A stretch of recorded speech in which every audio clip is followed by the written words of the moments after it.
Today, I have an amazing guest. This is Sam Horne and Supreme Minority. Basically, Sam, I'm going to leave it to you. Have a little intro and we'll get going from there. So hi everybody, I am Sam Horne. I run a company called Supreme Minority. We are both a clothing brand but also coaching. I specialise in mindset coaching, which is predominantly for those who are within the bodybuilding industry for females, and for those that perhaps have been on the mindset that just dropping calories and increasing cardio will get them to the stage. There's so much more to it in terms of mindset, and I find that that is something increasingly ever more important to be discussing. There's been a lot of events recently where there's been a lot of questions over mindset and people's state of mind, and it's really, really upsetting. So I really do implore people to explore mindset a hell of a lot more in self-development. It's something for me that I've poured a lot of time into, especially these last 12 to 18 months, but especially prior to that, from the start of my bodybuilding journey, where it wasn't so great, to this point, I'm in a lot better state of play, and it does make for a lot more of a healthier journey and a lot more success. So yeah, that's pretty much it.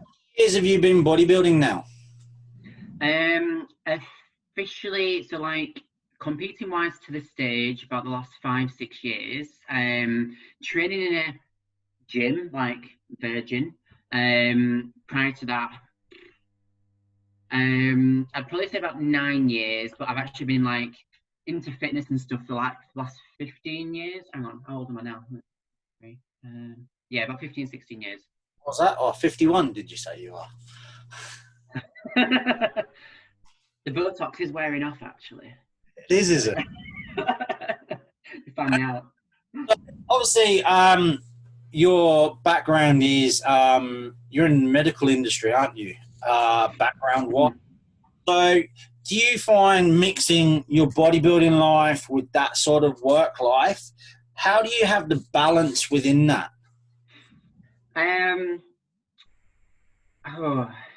It's come through a lot of habit and practice, and I've just actually started listening to Atomic Habits, actually a great book, and it is those small minute details that I've had to build and build and build over the years. Don't get me wrong, I've had times when I've crashed and burned. My first prep was one of them, but it is literally being meticulous with my time. So in fact, actually last week, but I have these pinned up on my wall where I do plan to the nth degree everything that I have to get done in a day. Even when I'm sat at home now, working from home, I'm on annual leave at the minute, but I'll plan everything out so I know exactly what I need to get done and where, leaving myself enough time transitionally between each thing, in terms of accounting for my driving time when I'm driving between hospitals, even penciling like my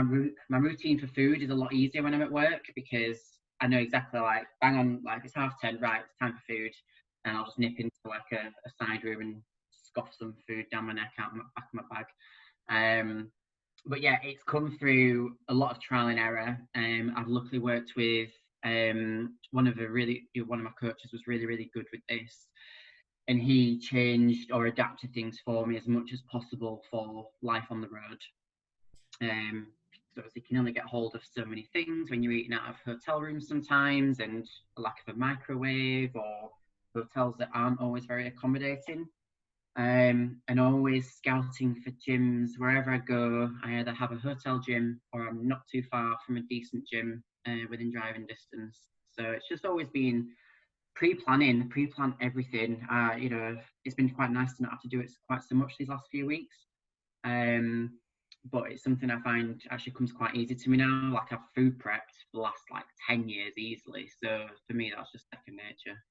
But do you think nowadays, especially people who are coming into the industry, don't realise the dedication and the repetitiveness of it is all this Instagram now famous Facebook famous. By the way, I'm driving around in this sports car. I've got this photo shoot. I'm doing this. I'm doing But I that. still live with my mum and dad. Just throw that in there. Yeah. You know, so on and so on. You know, like, come on, you've done photo shoots, you've competed, you've got a 9-to-5 job, which involves a lot of driving because, yeah, I keep on getting pop-ups on my social media saying I'm in Southend today, or I'm there. Yeah, that's not fun drive. Yeah. So, yeah, do you feel that people are just wanting it all now and never like put in the effort and the graft in long term? I think in terms of, I think social media has been great in terms of highlighting opportunities to people and those that are into self-development education. It's a great way to get out information out there when it's the correct information. But yeah, I think because we're in such a society now where everything is disposable, it's instantaneous, people expect miracles like just like that. People that have never trained, that think they fancy coming into this fitness lifestyle, and the first thing that they will do the first day they step into a gym is to start a prep. And it's like, hang on a second, I've been training like over 15 years, you know, and it took me 10 years to get to the point where I decided, right, it's time for me to do something a bit more dedicated with my life of, you know, the fitness desires that I've got. So yeah, I think it's great that people have got the interest. But I think a lot more people need to just put in that long-term game. You know, infinite versus finite view. Great book by Simon Sinek. Go and read it. Finite game. I think he's in below. But yeah, so many people want things now and aren't willing to work for the things that really do need to be a lifestyle, not just something you can pick up and drop whenever you feel like it. Now, obviously, with the bodybuilding lifestyle, it's very mundane. As you know, I was actually watching a YouTube channel with we recently lost Luke Sandow, and it was one of his videos on bodybuilding and social media, and he was saying about it, you know, the instantaneous of today and YouTube, etc., and Instagram, and no one puts dedication and hard work in, and it's all one thing now. So I have a big tendency to agree with that. You know, everyone should start. I can remember back in the day, Jay Cutler, Ronnie, both saying, you know, go to the gym when you're 15, 16, put in the years, put in the time, and then see where the maximum amount of your body's at, and then choose to do whatever else later on in life. But I think, you know, with this lifestyle, do you feel that people want to flick in and out of it, and they want that result now, and if they don't get the result, they leave? Done, dusted. Yeah, I think just from my background, so because I'm qualified as a PT and nutrition consultant as well, so I did actually do quite a lot of work with clients, well, a few years ago now, when I was self-employed. And even they would be wanting to drop the weight instantly, you know, not giving food time, even though they've had such a scatty relationship with food, or, you know, just not getting in that consistent calorie input or output. And yeah, people that would come to me saying, I want to gain muscle, but I want to, you know, I still want to be lean. And yes, some people can do that, but a vast majority, you know, you've got to accept the, you know, a bit of the fluff to get what you want. I've got the fluff underneath the big t-shirt going on, you know, 3 kilos up of fluff. I think when people fully sometimes appreciate, when they listen to obviously things like this, hopefully, where, you know, they realise that a lot more time and dedication needs to go in. I know that there are like some amazing girls that I chat to now, and they've been so humble. Like, one person comes to mind, Jodie, and I remember chatting to her first season off stage, and I'm like, you know, you look fantastic. And she's like, you know what, it's just the beginning. I'm happy with where I'm at. You know, wasn't over egging herself of like, you know, I expected this result, you know, first time on stage to get first placings and things. I think she still did really well, actually. But which is like, it's only the beginning for me. This is like the part of the beginning of my journey where I really want to just keep improving and improving. And I think some people just expect to jump on stage, get a trophy, and next minute be an IFBB pro. And yeah, some people have the fortunate standing to do that quite quick. But for the majority, it's part of the lifestyle. It's part of the ever searching quest. My next big box to hit. So for your future, what is it, your plans? What are you working towards now? So business-wise, I want to be growing my coaching side of things. I potentially want to be out of my corporate 9 to 5 come April 2021. Big bold statement I'm going to put out there to the world. Say it and it happens, right? And then stage-wise, we've just started prepping. So I'm now with Meg Sylvester, and I've just done my first week of prep.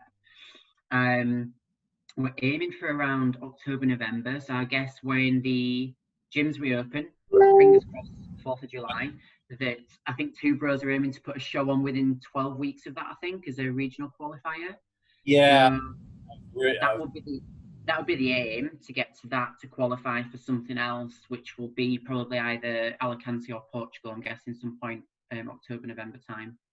I think Portugal actually lands on my birthday, which would be quite nice in November.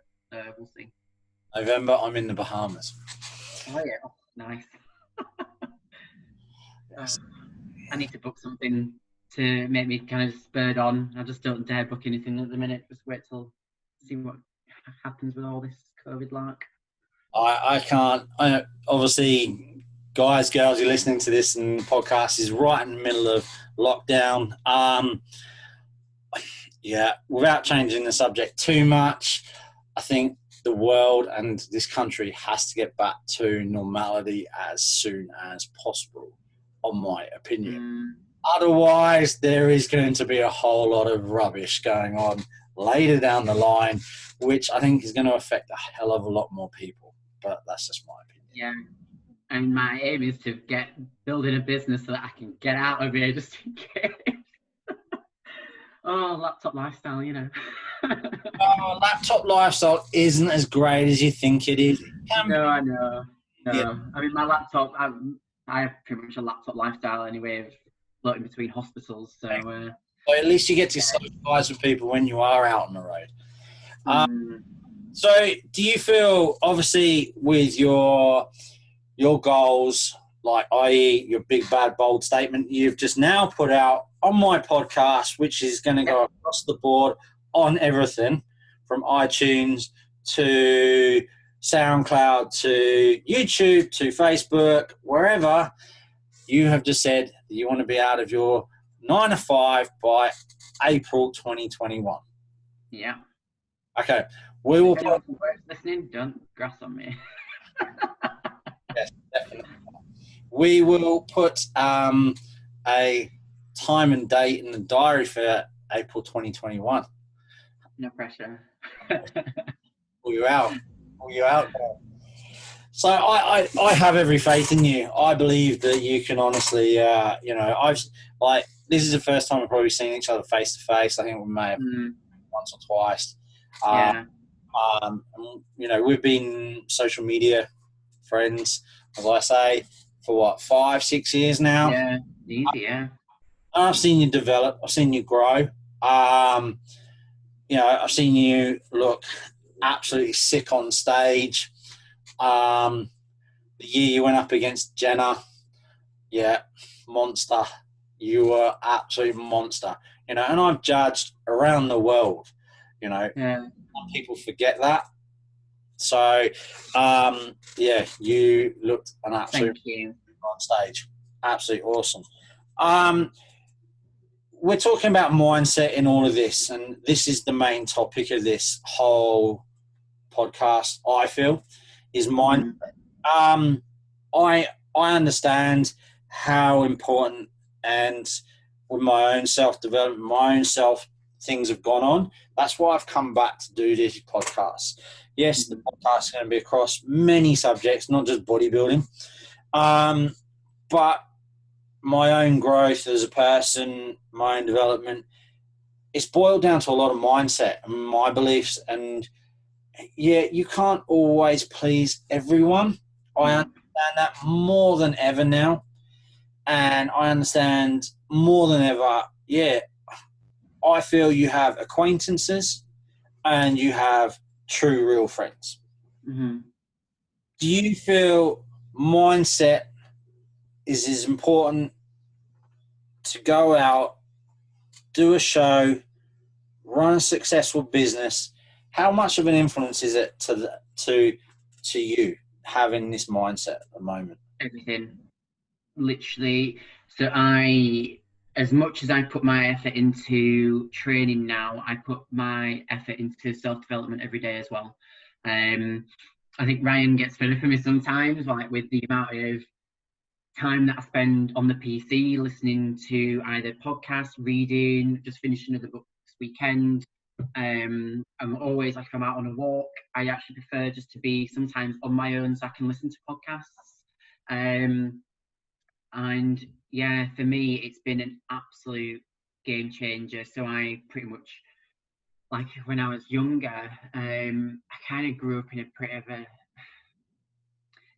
shitty state of mind, let's put it. There's many things that have contributed to that over the years, and I was a bitter, jealous little bitch, basically. And I'll hold my hand up and say, you know, I've ruined relationships with people, ruined friendships with people. I've always been a bit of a black sheep, of which I'm actually more accepting of now. But I would also, from a lot of things that have happened through meeting people and my journeys that I've been on, whether it's bodybuilding or my career, a lot of it built up to make me quite, I don't know, I was trying to be something that I wasn't. I was trying to be what the societal expectation was, you know, to have this dream of, you know, being married before I'm 30. Never really wanted kids, and I've tried to force my mind to want that. And sorry, but it's still not quite there. And you know, to have a mortgage and things, and that for me only happened last year, that I finally bought my own place. And I'm damn proud of that. I have, because I've managed to come straight into, you know, instead of working up the housing market, I've jumped straight into a decent sized place of what my dream was. But it's, you know, it's always that, you know, my grandma's, I always remember my grandma and granddad always asking you, oh, are you courting? Are you, you know, are you going to get married to this person? It was always about the old traditions. And that was kind of instilled, that you've got to be doing this, that, and to be successful, you've got to have a degree, you've got to have a house, you've got to have a family, you've got to have kids, you've got to have done what society expects you to have done to be deemed successful. And I've kind of just torn that up, really, and just said, fuck it, I'm not going to do that. Don't blame me. Don't blame me. 2 secs. I'm just going to go in front, shut my front door because we've got a maintenance guy playing with the buzzer.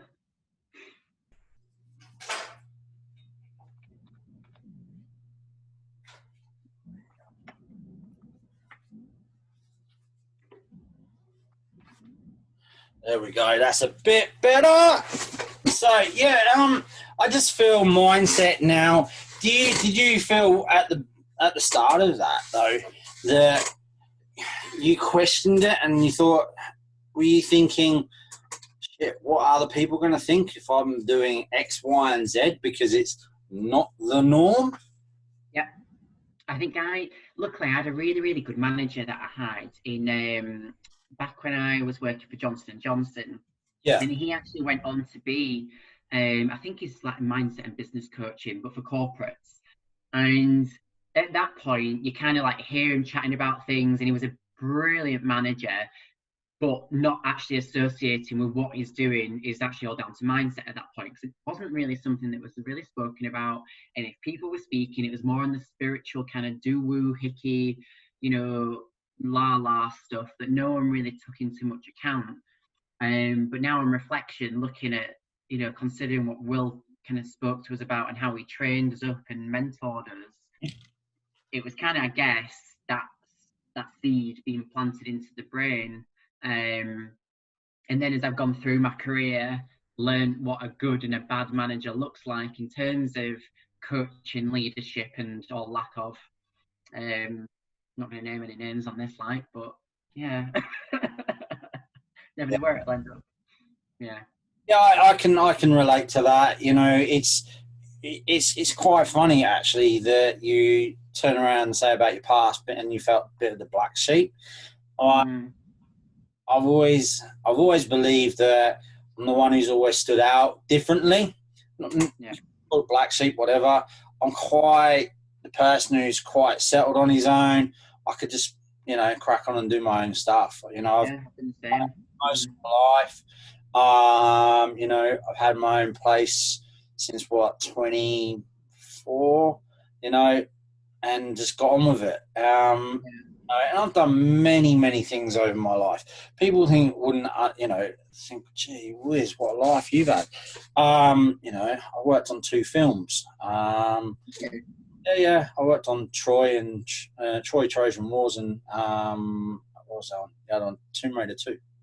Oh no way, bloody hell! Doing what? Angelina. Worked with a stunt horse team. Freaking hell, that's what cool. I used to ride. Known to fame that.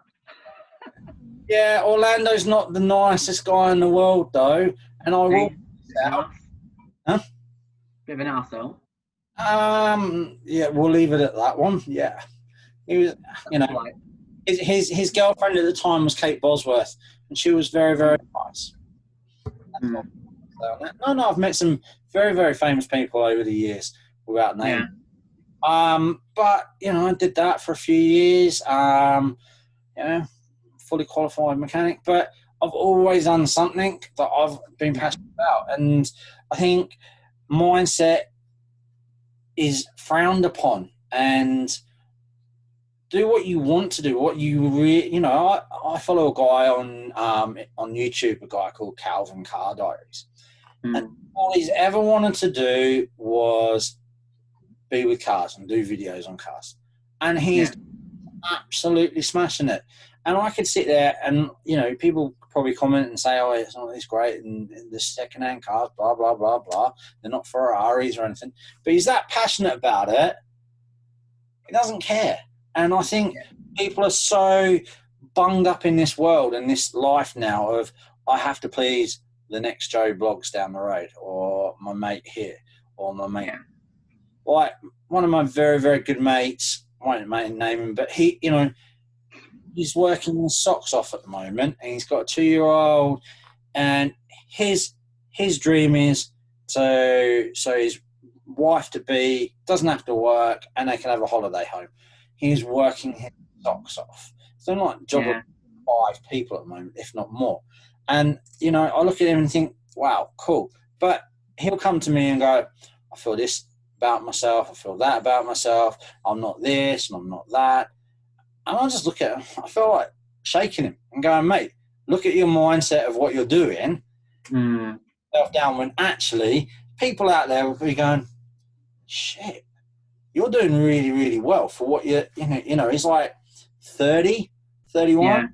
And like, he's got a 4-bedroom house. He's got 2 nice cars. Got a beautiful wife to be, and you know he's got a lovely little daughter, 2 dogs. That's what he wanted. Fine, fair dues. But he is so hard on himself, and I'm like, mate, mindset is just like, you know, go so much further if you put yourself in a different place. Yeah.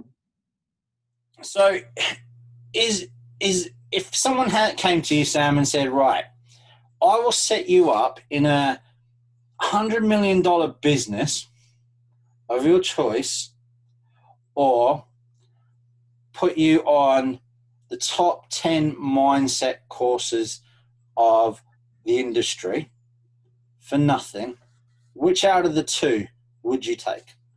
The course every day.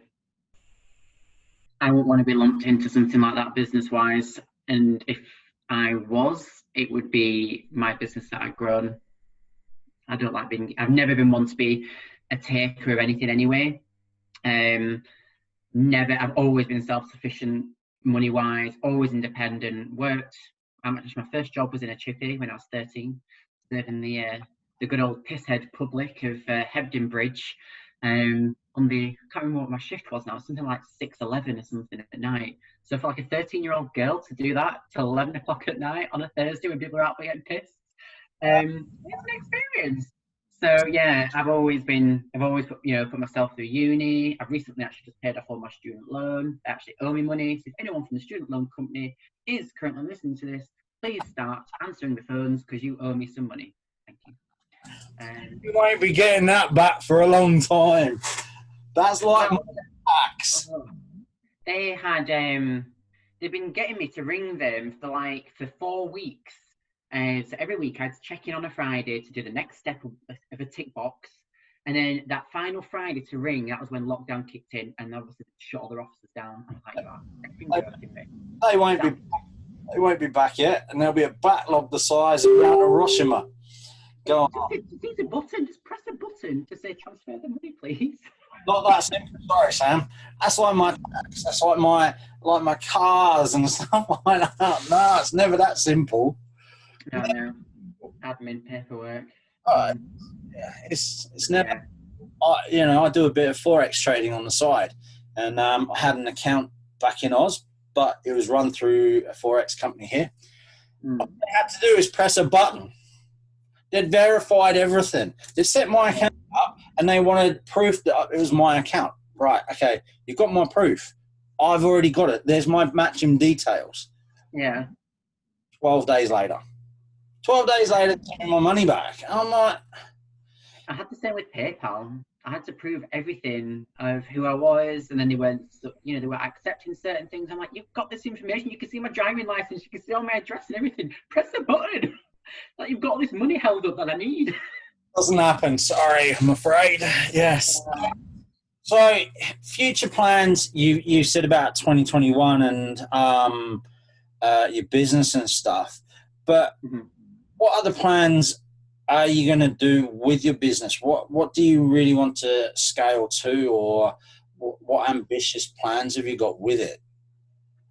I feel like saying it out loud to people. It might, I don't know. I'm always a bit wary about saying too much because I've got a lot of ideas and I don't want them ideas stealing.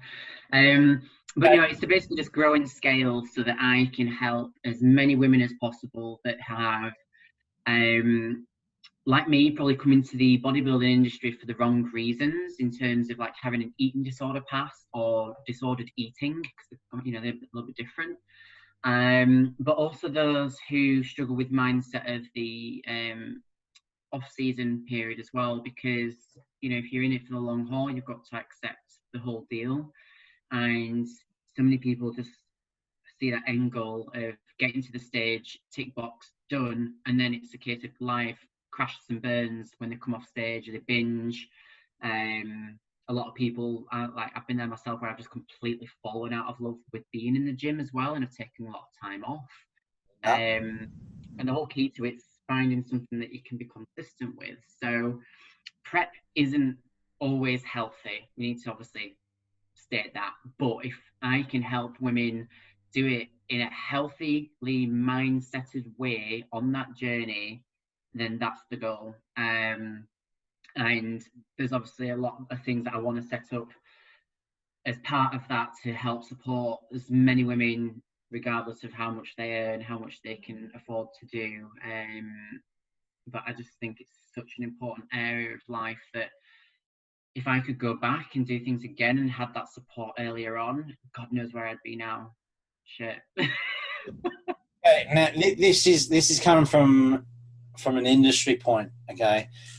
Do you feel, and it's been in the back of my mind for some years now, and it's like I've always had the protocol of, if people are going to do gear, is they have pre and post blood work done. Should really do that anyway if you're going to, regardless if you're on stuff or not. But I insisted on it if they were not natural. But do you feel that the industry should be a bit more regulated with the types of people who are actually doing this stuff? Yes. I think there's a lot of people that have gotten away in the past where they may have been a successful bodybuilder at points in their life and then proceeded to call themselves a prep coach due to experience. And for some people that's worked out well for, don't get me wrong. But there's been some people, and I have worked with a couple where I've been run to the ground due to the whole premise that I remember learning with my nutrition course was, if you're not assessing, you're guessing. And for a lot of people that won't be qualified to do what they do, you know, they can say, yeah, go and get your bloods done, but they don't even know what they're looking at. They don't know what they're looking for. They can't direct you to the person that could help, obviously, access that kind of information. I mean, there's a lot more people that are coming out and getting a lot more clued up with it now, which is great. But yeah, I still think it's quite dangerous that at the end of the day, when you're doing something like prep, you're messing, especially for females as well, you're messing with hormones, and that shit, it isn't always reversible. Especially when you know, considering advising on, you know, steroids or any kind of, you know, chemical that can be taken to enhance or to downregulate or to do anything like that. And I've seen so many horror stories. It's scary shit. I had a girlfriend in Oz, and while I was living back there, and she used to compete. And the last time she competed, her coach had her on 870 calories for the last 2 months of her prep. Right? Wow. Oh, no. Hormonally, it took her 9.5 months to have her first period. After that, it took another 6 months before she had another period. Her body was shot. It was up, down, yo-yo. It was holding water like, forget a bath can hold water. I'm telling you, held water big time. And it messed with her head. Mood swings each time. She thought she was going to have a period. Nothing ever happened. But her moods went through the roof. People say, oh, yeah, you got to look good, you look healthy. You're not actually healthy when you're actually on stage. Don't believe you are. And you're not 100% healthy. And that's my opinion. I could be totally scientifically wrong with it, but I don't believe up there everyone is 100% healthy with your body like that. You've depleted so badly.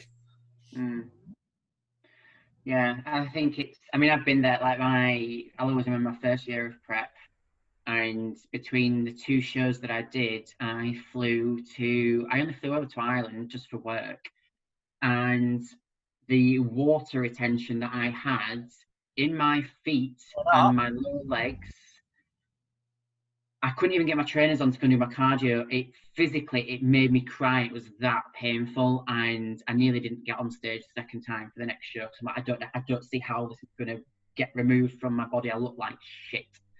And yeah, massively panicked and missed out on an evening meal with work, because obviously they always expect you to still eat with them even though you're on prep. Not understanding the industry, and yeah, I it was so painful. It was horrible, and it's always just made me so much more wary now about what I do, how I do it, and who I work with. But do you feel, how do you feel the industry could actually, regulate's probably the wrong word, but it's probably the right word at the same time. You know, reps is about as Mickey Mouse as you can get. But what happened to that? Does that still exist? Well, actually, it does, but it doesn't. But yeah, how do you regulate it? How do you actually, you know, these youngsters who are looking at, like, okay, we'll bring up a professional bodybuilder. Okay, I believe there was underlying issues with Dallas McCarver, right? It come up in his thing. But you know, people look at those guys. People look at girls, look at women. You know, Yeah. even film stars. I could tell you stories about film stars, what they've been taking, and you would be like, really? But people look up to them. But people go, stop there. By the way, you shouldn't be doing this because X, Y, and Z. Yeah, I think this, I know, I feel like people are being more transparent with the information that they give, but it's still not a complete story.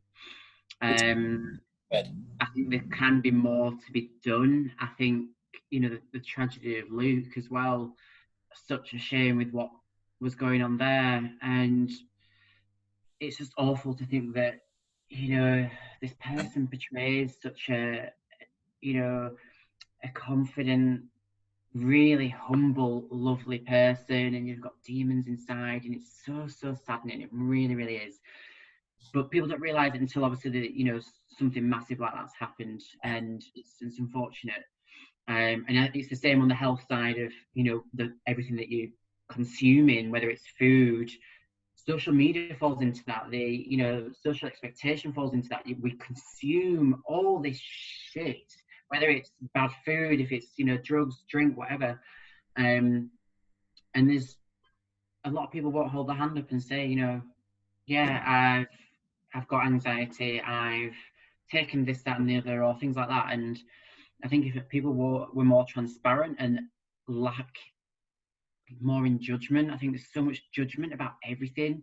If we could just learn to be less judgmental as people, Oh yeah, we just seek to understand, seek to be curious, and just because someone says, "Yeah, I've taken X, Y, and Z," like, don't just jump to conclusions. I think when people first knew, you know, work-wise for me, when I started bodybuilding, that was their first assumption of, you know, are you on steroids? Oh my God, is that what you need to do to get on stage? And like, well, at that point, I was kind of more classed as what a fitness bikini kind of person when I first started anyway. So, you still do, but mate. it's that instant connotation of you're doing that, that's what you need to do to get there. And it's not the case. It's lack of education as well, I guess. So I lack of just awareness. like going back to the Luke situation and obviously mindset and stuff like that. I just feel social media has and the industry, not just our industry, just not bodybuilding industry. I'm talking industries across like the board. Like for instance, I'm a big car guy, and YouTube boys, they're financing themselves up to the eyeballs in debt. And I'm not talking like, oh yeah, it's that simple to go and buy a Ferrari now. If your credit rating is very, very good, you've got a steady job, you put 10 grand down, you've got a £200,000 car. But it's costing you 2 grand a month. You know what I mean? But there's no time, there's no, oh, right, I'm going to work towards this.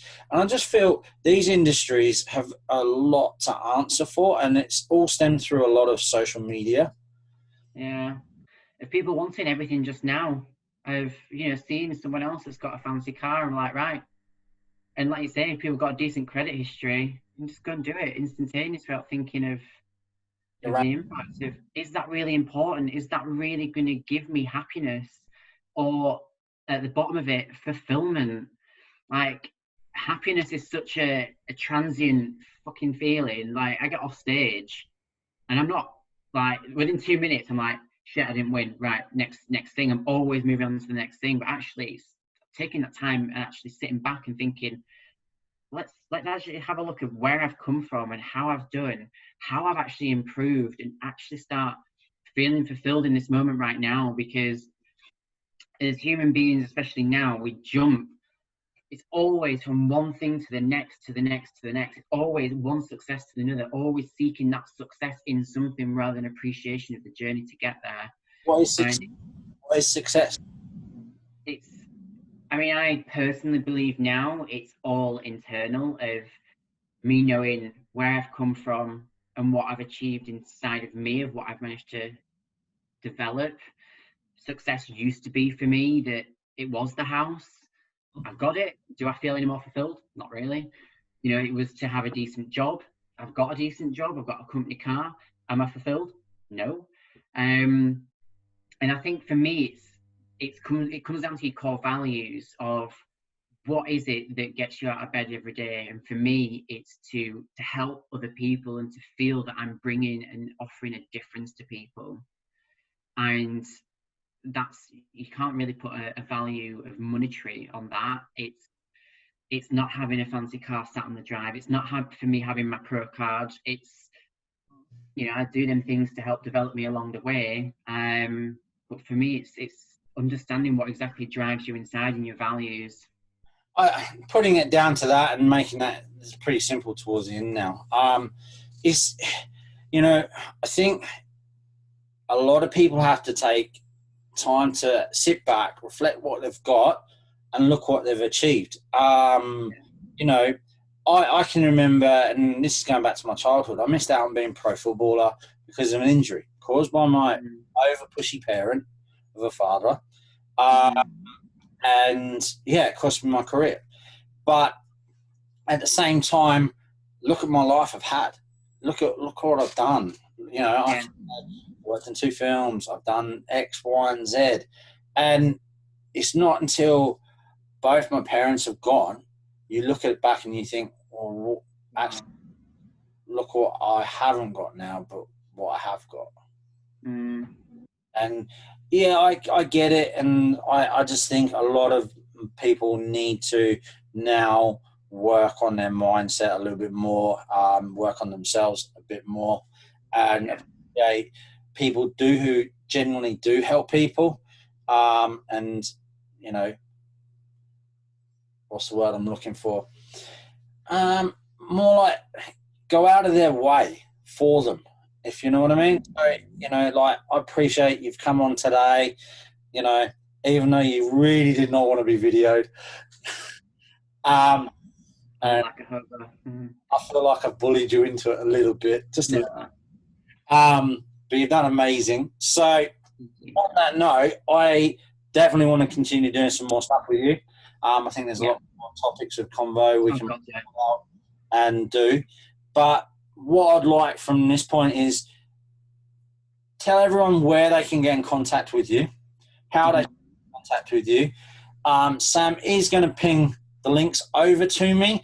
So once it's on iTunes, it will be at the bottom of iTunes. Once it's on my YouTube, it'll be at the bottom of my YouTube, and so on and so on. Yes, we'll pull out some snippets and put little bits on Instagram. Once I finish editing all of this, and I've got about 4 or 5 episodes to smash out all at once. Everyone can listen. So in terms of finding me, God, I feel like I've got so many bloody social media channels now. YouTube-wise, Supreme Minority. Facebook is still just Sam Horne, so Horne. And yes, I have been bullied about that in the past, my last name, get over it. Instagram, so for the clothing side, it's The Supreme Minority. And for my coaching side, it's Sam Supreme Coaching. I am also on LinkedIn, if you are a LinkedIn person. Don't do Twitter, that's too much to take on. Don't do TikTok, also too much to take on. That's Instagram and Facebook is enough. Yeah, definitely. So, guys, girls, appreciate you listening in on this when it goes live, and I look forward to working with you in the future, Sam. Yeah, definitely. Thanks so much for having me on today.